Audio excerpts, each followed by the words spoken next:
أعوذ بالله من الشيطان الرجيم.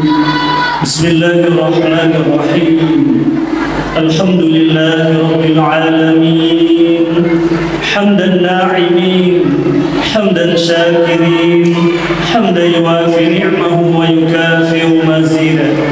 يا ربنا لك الحمد كما ينبغي لجلال وجهك الكريم وعظيم سلطانك.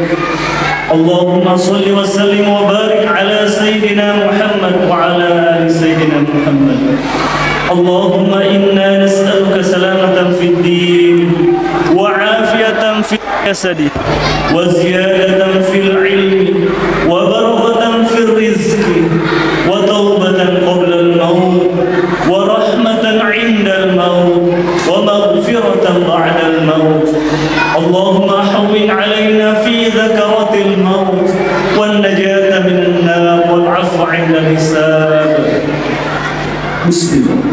Ya Allah, ya Tuhan yang Maha Pengasih lagi Maha Penyayang, pada pagi hari ini yang penuh berkah, kami berkumpul dalam rangka menyelenggarakan kegiatan pentas seni.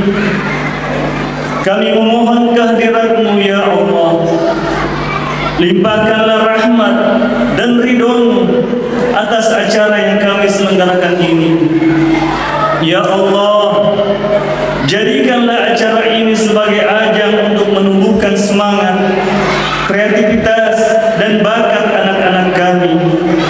Bimbinglah mereka agar tumbuh menjadi generasi yang cerdas, berbudi pekerti yang luhur, dan membanggakan keluarga, bangsa, dan agama.